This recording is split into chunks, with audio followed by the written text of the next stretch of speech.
Hola, soy Yusra Belki. Lo primero es agradecer a Nuria este espacio. Voy a hablar sobre mi trabajo de final de máster que se titula Manage Aquifer Research in Catalonia for Sustainable Water Management and the Pilot Case in Cambrils, cuyos tutores son el doctor Xavier Sánchez Vila y la doctora Lourdes Martínez Landa. Voy a comentar la estructura del trabajo, que consiste en dos partes. Una primera parte que consiste sobre la parte teórica sobre la técnica de recarga artificial, también conocida como Managed Aquifer Recharge o MAR, y la situación de la técnica MAR en Cataluña, donde se ha hecho un estudio mediante GIS. Y después hay la parte experimental, que es sobre el caso de Cambrils, que incluye la geología y la hidrogeología. Y al final hay conclusiones que ligan las dos partes. El cambio climático y la expansión de las áreas urbanas en todo el mundo es una gran amenaza para el suministro de agua potable de forma sostenible y segura. Es un problema mundial que va a aumentar a medida que crezca la población, como se puede ver en el siguiente gráfico. Por esto hay un interés en la reutilización del agua, y aquí entra el papel de Managed Aquifer Recharge o MAR. La recarga gestionada de los acuíferos, también llamada recarga artificial o simplemente MAR por sus siglas en inglés, consiste en la introducción intencionada de agua en los acuíferos para que ejerza su papel de almacén natural para su posterior recuperación y uso cuando sean necesarios estos recursos. La técnica de MAR permite aplicar un pretratamiento o un posttratamiento si es necesario para cumplir con los requisitos de los usos del agua. A continuación se muestra el estudio realizado por los servicios GIS para estudiar los dispositivos MAR en Cataluña. Los resultados han sido obtenidos por el hidrogeoportal Dinamar, una aplicación basada en GIS para determinar las zonas más adecuadas para aplicar la técnica MAR en España. Hay 2.379 dispositivos de recarga que se clasifican en 237 grupos.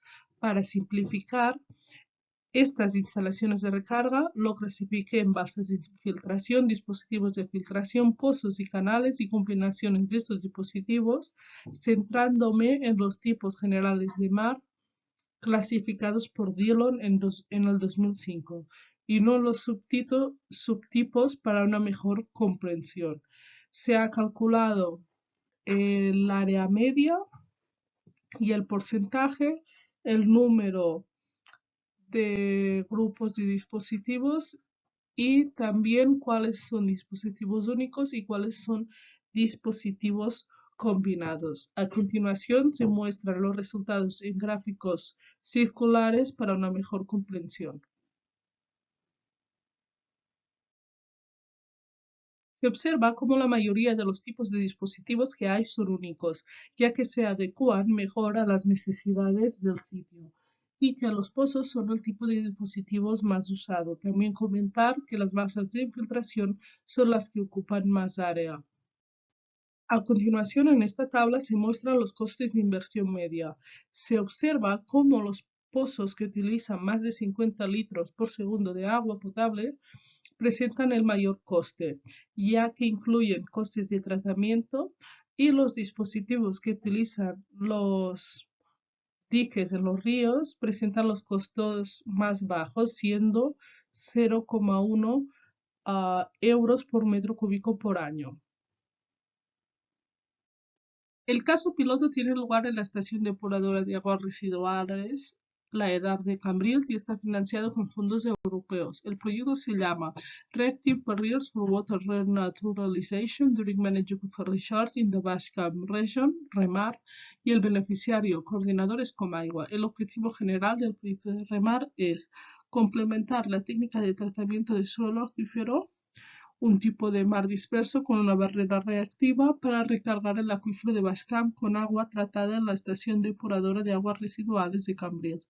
Lo primero, la caracterización de la zona de estudio. Los objetivos del estudio son establecer el contexto hidrogeológico de la zona en la que se va a producir la recarga y la evaluación de la viabilidad de la recarga en base a las propiedades propiedades hidráulicas de las formaciones geológicas en función de la permeabilidad y de la continuidad de las capas menos permeables.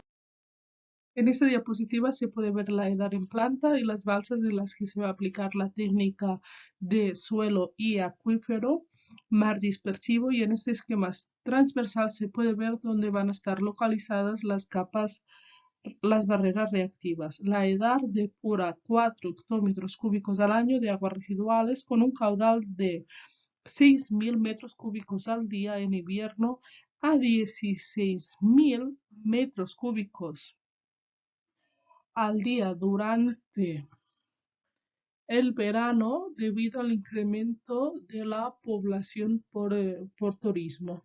De estos 400 metros cúbicos al día serán infiltrados. Sobre la geología regional, Cambrils se encuentra dentro de la depresión Valls-Reus. A continuación está el corte geológico. Los materiales que rellenan la depresión tectónica son en su mayoría de origen marino, detríticos y margosos del Mioceno, sobre los cuales se desarrolla una secuencia superior de sedimentos detríticos continentales del Plioceno superior y cuaternario formados en un ambiente fluvial donde se encuentra Cambrils. Sobre la geología local en Cambrils existen unidades geológicas del cuaternario. Los depósitos de la depresión de Reu-Valls, de gravas, arenas y limos del cuaternario son los que ocupan mayor superficie.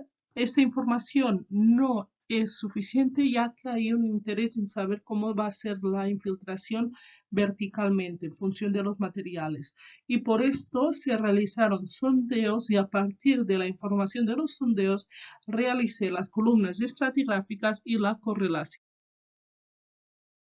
A continuación se observan las columnas estratigráficas de la correlación. Se tratan de materiales sedimentarios donde en ambos sondeos hay una tendencia de predominio de materiales arenosos más permeables en los primeros 15 metros. Y luego la tendencia cambia a un predominio de intercalaciones de materiales más finos, menos permeables, arenas medias, arenas finas, limos y arcillas. Hay un conjunto similar de estratos que se pueden encontrar en ambos pozos y se pueden correlacionar, que son la capa de caliche y este conjunto de gravas con arena e intercalaciones de arcilla de color rojo. En los otros tramos hay signos de interrogantes, ya que existe una clara gradación debido al origen fluvial de los sedimentos, ya que en la misma profundidad hay tramos en los que el material no se corresponde, debido a los diferentes cambios de fases laterales típicos en los sedimentos de río, y también se observa que el nivel freático está a 12 metros.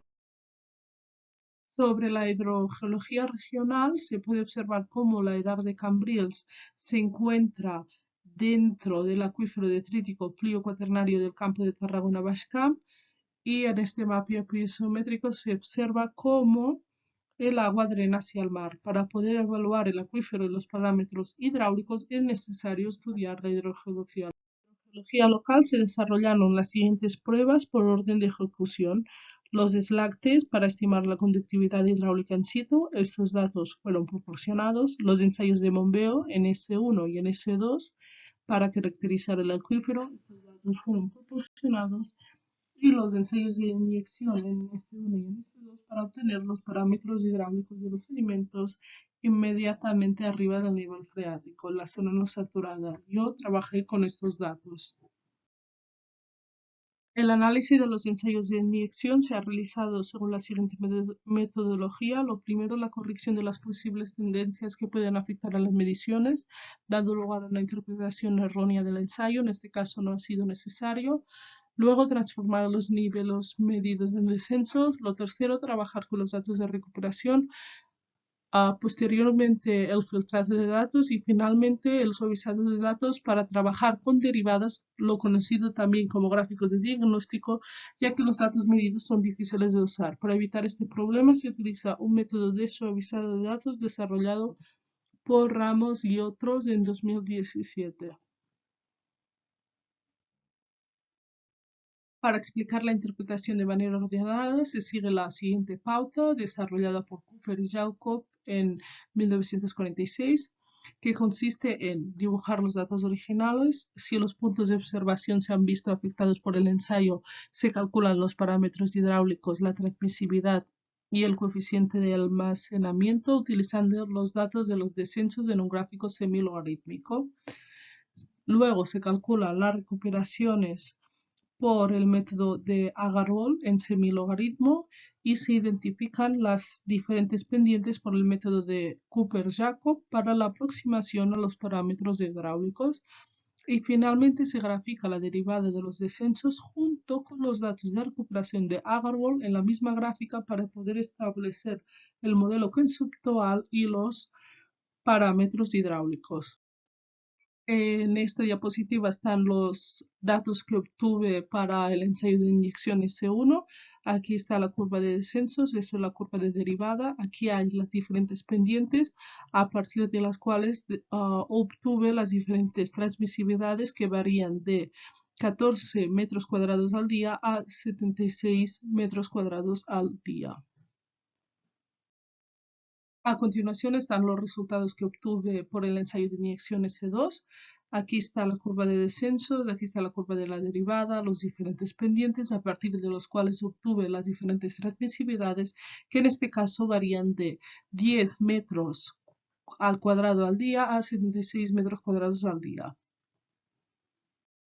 Descripción estratigráfica del pozo 1 y el pozo 2 y la correlación se pueden hacer las siguientes observaciones.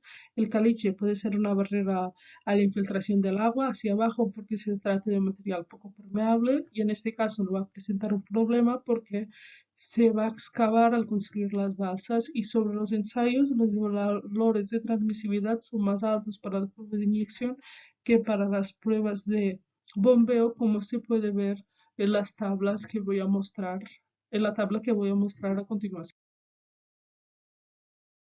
Los valores de transmisividad son superiores en los ensayos de inyección que en los ensayos de bombeo, ya que en los ensayos de inyección se sube el nivel donde los materiales son más permeables, como comentaba cuando hablaba sobre las columnas estratigráficas, que los materiales más permeables se encontraban dentro de los primeros 15 metros.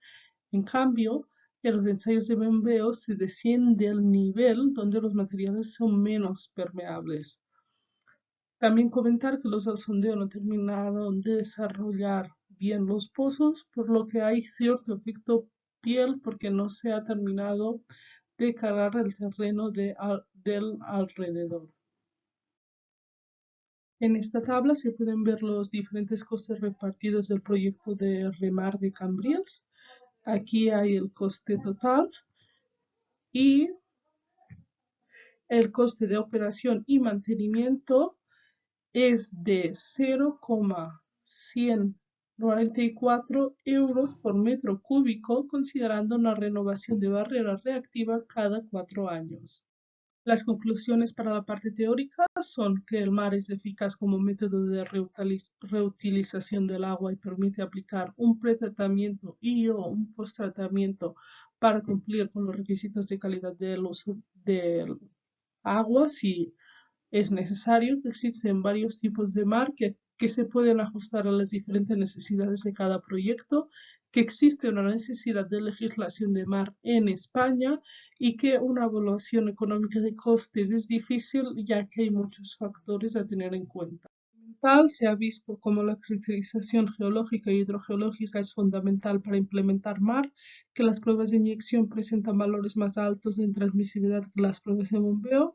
Los valores de transmisividad obtenidos de las pruebas de inyección varían de 10 a 76 metros cuadrados al día y un proyecto también se puede justificar ambientalmente, como es el caso del proyecto REMAR en Cambrils, siendo el coste de operación y mantenimiento de 0,194 euros por metro cúbico, considerando una renovación de barrera reactiva cada 4 años. Gracias por vuestra atención y aquí dejo mi correo por si tenéis alguna duda o queréis más información sobre mi trabajo final de máster.